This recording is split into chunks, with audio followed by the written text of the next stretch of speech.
ഈശോ മിശിഹായ്ക്ക് സ്തുതിയായിരിക്കട്ടെ. ആഗതമാകുന്ന ക്രിസ്മസിന്റെ എല്ലാവിധ മംഗളങ്ങളും പ്രാർത്ഥനകളും വളരെ സ്നേഹപൂർവ്വം ആശംസിക്കുന്നു.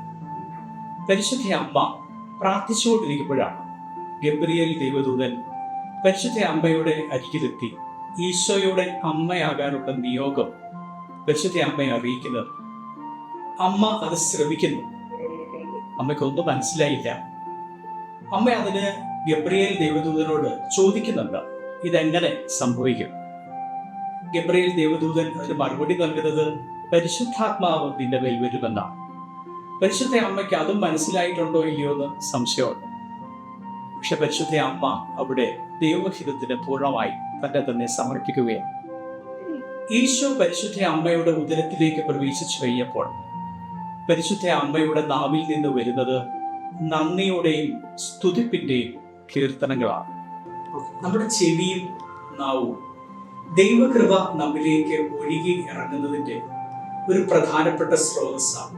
നമ്മൾ എന്ത് കേൾക്കുന്നു, എന്തു പറയുന്നു എന്നത് വളരെ പ്രധാനപ്പെട്ടതാണ്. ലോകത്തിലുള്ള എല്ലാ കാര്യങ്ങളെക്കുറിച്ചും നമുക്ക് അറിയണമെന്ന് യാതൊരു നിർബന്ധവുമില്ല. പ്രത്യേകിച്ച് നമ്മുടെ സമൂഹ മാധ്യമങ്ങളുടെ ലോകത്തിലാണല്ലോ നമ്മൾ ജീവിക്കുന്നത്. അറിവുകൾ എപ്പോഴും നമുക്ക് വന്നുകൊണ്ടിരിക്കുകയാണ്. നമുക്ക് എല്ലാ കാര്യങ്ങളെക്കുറിച്ചും അറിയണം എന്നൊരു താല്പര്യവും ആവശ്യമില്ല. പക്ഷെ അത്യാവശ്യമുള്ള ചില കാര്യങ്ങളെക്കുറിച്ച് നമുക്ക് അറിവുണ്ടാവും.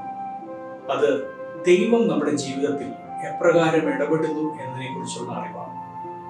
ആ അറിവ് നമ്മളെ കൂടുതൽ നന്ദിയുള്ള മനുഷ്യരാക്കി മാറ്റും. നന്ദി, ഗ്രാറ്റിറ്റ്യൂഡ്, ഈ വാക്ക് വളരെ ചെറുതാണ്, പക്ഷെ അതിന് വലിയൊരു ആത്മീയ അർത്ഥമുള്ള വാക്കാണ്. നമ്മൾ നന്ദിയുള്ളവരാകുമ്പോൾ നമ്മൾ ദൈവത്തോട് കൂടുതൽ അടുത്ത് നിൽക്കുന്ന വ്യക്തികളായി മാറും. നമ്മുടെ ജീവിതത്തിന്റെ കുറവുകൾ പരിഗണിക്കാതെ ദൈവം നൽകുന്ന കൃപകളെ കുറിച്ച് നമ്മൾ ബോധ്യമുള്ളവരായി മാറും. നമ്മുടെ പരിശുദ്ധ കുർബാനയിൽ എത്രയോ പ്രാവശ്യമാണ് നന്ദി എന്നൊരു വാക്ക് നമ്മൾ ഉപയോഗിക്കുന്നത്. പുൽക്കൂട്ടിലേക്ക് നമ്മൾ നോക്കുമ്പോൾ നമ്മൾ കാണുന്നത് ഈശോ മിശിഹായാണ്. ദൈവം നമുക്ക് നൽകിയ ഏറ്റവും വലിയ സമ്മാനമാണ് അവിടുത്തെ പുത്രനായ ഈശോ മിശിഹ. നമ്മുടെ ഈ ജീവിതം തന്നെ ദൈവം നമുക്ക് സമ്മാനമായി നൽകിയിട്ടുള്ളത്. ഈ ലോകം നമ്മുടെ മുമ്പിൽ സൗജന്യമായി വെച്ച് നീട്ടിയതുമാണ്.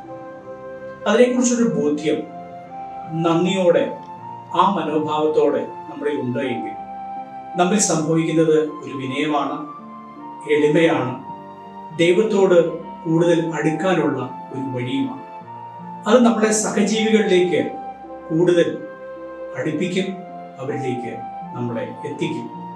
പുൽക്കൂട് നമുക്ക് നൽകുന്ന സന്ദേശം എളിമയുടെയും വിനയത്തിൻ്റെയുമാണ് എങ്കിൽ ദൈവം നമ്മോട് ആവശ്യപ്പെടുന്നത് ഈ കാലഘട്ടത്തിൽ കൂടുതൽ നന്ദിയുള്ളവരാകാനും എന്ത് കേൾക്കുന്നു, എന്തു പറയുന്നു എന്നതിനെക്കുറിച്ച് കൂടുതൽ ശ്രദ്ധയുള്ളവരാകാനുമാണ്.